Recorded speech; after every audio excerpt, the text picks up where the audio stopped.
Buongiorno everyone, welcome back to the Magpie Channel TV. Welcome to this weekend's preview. It's coming in at you early on a Thursday afternoon before our opponents on Sunday, Fulham, actually play tonight. So 2 games for them in the space of just a couple of days really. They take on Chelsea tonight in a derby. We'll get into all that soon though, before we get into the Fulham preview, which happens on Sunday at St James's Park. We'll talk about Fulham, we'll talk about Newcastle United. Before we get into that though, I need to talk about this mental topic that came out a few days ago, 2 days ago, 4 days ago, some days ago, but we've been very busy with obviously the cup games and all of that, so we're going to dive into it now. And that is the fact that Stan Collymore, ex-Liverpool striker and now pundit for several platforms, is saying that Eddie Howe should be sacked at the end of the season if Newcastle get top 4. Bonkers, absolutely bonkers statement from Stan Collymore, saying that Eddie Howe should be sacked, could be sacked if Newcastle get top 4. He believes that the owners will think Eddie Howe isn't good enough because he's never been in the Champions League before, that they will then sack Eddie Howe to get a manager in who has European pedigree, who's done it before, who's been there in the Champions League, has experienced the Champions League. They reckon if Eddie Howe manages to get Newcastle from a relegation battle last year to top 4 this year, it could actually lose him his job. Wild thought that. Wild thought that from Collymore, in my opinion. Doesn't make any sense to me, that. He's just making silly statements. So, he's going to get sacked for doing over the top. He's going to get sacked for doing better than he should have. He's going to get sacked for overachieving, is what Collymore is saying. So, like I said, Eddie Howe took over Newcastle. Yes, he spent a couple $100 million, who hasn't? But his coaching could potentially get Newcastle from being bottom in the Premier League when he took over the top 4, you know, from Norwich away last season, a bloody Barcelona away next year. That's what it could get, but that could get him the sack. That could work against him. That you're doing too good, Eddie. Right? Calm down. Settle for Conference League. Settle for the UEFA Conference League. Yeah, you don't want to get Champions League. You're gonna get the sack. According to Stan. Stan's got it all wrong. Now he's saying he thinks that the owners have got to be having talks, thinking, "Oh yeah, if Eddie Howe gets Champions League, if Eddie Howe gets top 4, they need to get someone else. They're gonna have to get someone else in. They're gonna have to get someone else in who's good enough, who can manage top 4, who can manage Champions League, who can manage these big name players." They said the same thing when he first came in. They said when Eddie Howe came in, "Oh, if he keeps them up, that'll be him gone." They've just brought him in to keep them up, and then they'll have someone else next year. They'll have someone else in the next transfer window in the summer to bring in big name players. Load of crap. Can't see it happening myself. Now, obviously, the owners have said, you know, they trust Eddie Howe. They trust him to be here for years. Amanda Staley has said she wants Eddie Howe to be here for years and be successful, obviously. But they're going to trust him through good and bad times. And, you know, we've had a lot of good lately. There's bound to be a rocky spell at some point. Obviously, hopefully not yet. It could easily be next season, though, when we're adapting to European football, if we get it. And we have a bad run where Eddie might not win a game in 5, 6, 7, 8 matches, might go on a loss, on a losing streak, draws. They're going to stick by him. They're not going to get rid of him yet. Now, obviously, maybe if it was the end of next season and we got crashed out of Europe with no cups, no cup runs, we're sitting, you know, 11th, 12th in the league, then the owners might look to change the manager. But there's no way they're going to change it yet. And if we've got top 4, they're not going to go, right, well, cheers, Eddie. Tell you what, though, bringing someone else in now. So, got Ancelotti. He's coming in. Ancelotti's coming in now. So, you know, Mourinho. So, people who've done it before in the Champions League. You haven't, Eddie. So, thanks very much, anyways, for all the hard work and get me here. But we'll see you later. Not going to happen. Eddie Howe will be given a chance to do well in Champions League football. Look, they were saying this is a manager that can't defend. When he first came in, look, we've got the best defensive record in the league now. They were saying, you know, he's got no experience in cups. We're in a cup semi-final now. So, he's doing all right, if you ask me, and I'd expect him to continue that in Europe as well. So for me, non-starter by Stan Collymore. Right then, before we do get into the match preview ahead of Sunday's Premier League game, back in league action this weekend, this video is proudly sponsored by Circl. Now, Circl is a brand new sweepstake game.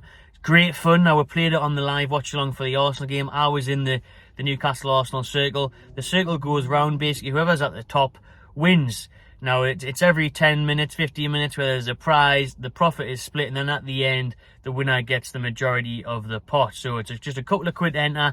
You can get involved in that. It's great fun. Good laugh with your mates if you're in the pub watching the match and stuff, or at home, or talking to each other on social media whilst the circle's in play. It's brilliant fun, class crack, and you can win some money at the end of it. So what's not to love about that? Now, there's no individual Circl this weekend, a Circl game for the Newcastle Fulham match, but obviously there's big clashes this weekend in the Premier League. You've got the North London derby after Fulham Newcastle on Sunday, and then you've got the Manchester derby on Saturday. So there's plenty of fun to be had on Circl. So make sure you click the link in the description below, or hit the QR code that's been on your screen now to enter, to play, and enjoy. So yeah, Fulham come to Toon on Sunday. High flying Fulham. You know what I mean? The cottagers, whatever they're called, are coming up against the high flying Mags as well. You know, it's going to be an entertaining game, this, for me. I really think I'm expecting a big game here and lots of goals, to be honest with you. Getting to my score prediction at the end. But Fulham, you know, we're talking about Newcastle being in the top 4, having a great season, rightfully so. But Fulham themselves are having an outstanding campaign. 7th in the league. And that is before they play Chelsea tonight. So if they manage to beat Chelsea, then they'll go 6th. They'll go above Liverpool. Marco Silva doing a tremendous job there at Fulham. He's been given time there to turn things around, get them back up to the Premier League. And they've looked really impressive. Great style of play. You know, in your face, attacking, a bit of flair, they go for it. They've made some good astute signings. They've let players build and grow on that side over a couple of years now. Obviously, Mitrovic, ex-Magpie Mitrovic, who is suspended for tonight's game, so he can't play against Chelsea, but he will be ready to play against St James's Park on Sunday. Now, he's never scored against Newcastle since leaving. He's had 4 games, I think it is, against Newcastle. He's never managed to find the back of the net against his former side, but obviously that could change this weekend. It's likely to change. He's in the form of his life right now, Alexander Mitrovic. He's on fire, as we used to chant. And, you know, I would take Mitrovic back in Newcastle. I really would. I think he deserves that next big move now. No disrespect to Fulham. I like Fulham. Great ground, great away day, good club. But you just think he deserves that next step up. But I mean, where is that next step up, I suppose, since the 7th in the league? You know, if Brighton maintain it, could he go to a Brighton? But Brighton, Fulham, could he look towards to go to a Villa maybe? You know, an Aston Villa. I would take him back in Leicester maybe. I would take him back in Newcastle. I would take him back in Newcastle all day long. I think he'd be great for us. I think he was good when he was here. I liked Mitrovic. I think he was young. He was raw. He needed more time to adapt. He was in a Rafa Benitez side, so that didn't help. I think he'd be class for us. I really do. I'd take him back straight away. And Mitrovic coming off the bench instead of a Chris Wood, fucking no doubt about it. No doubt about it. He would be obviously big money now as well. They'd want big fees for Mitrovic, would Fulham. But for the game, like I say, Fulham-Chelsea tonight, that may be a draw that for me. But on Sunday, I'm really looking forward to it. Newcastle got to get off the cup high, enjoy it now, but back in the training ground today, I'm sure, working hard for Fulham on Sunday. Remember where we are in the league, and these are the games you look at where you think, yep, get a win there. At home, get a win. It's on Sunday, 2 PM on Sky as well. But you look at the fixtures and you think you need to be beating the likes of Fulham at home, even though they are on a magnificent run and doing well in the league. You still have to be getting 3 points against them. But I don't think it'll be an easy game. I think it definitely obviously helps us that they play tonight. They play, just over 48 hours until Sunday. They play tonight as well, so that'll be giving them tired legs. Like I say, the main man Mitrovic will be suspended tonight and back fresh on Sunday. But that'll help us. But then obviously we had a big game on Tuesday. I don't know. I think it's going to be a tough game, this one. I think it'll be a close game. I think there'll be goals. There's a part of us that's actually wanting to say 2-2.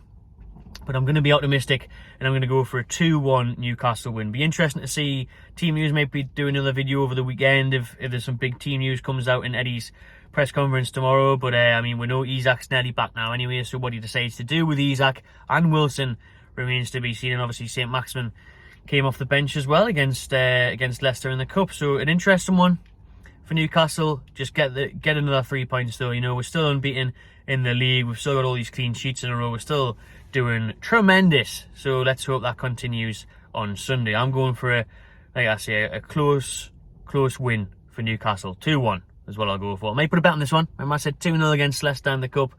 So hopefully I get this one right. But hopefully Newcastle can continue their winning form in the Premier League. Make sure you drop your comments below how you see the game going against Fulham. Subscribe to the Magpie Channel TV, and I'll see you on the next one.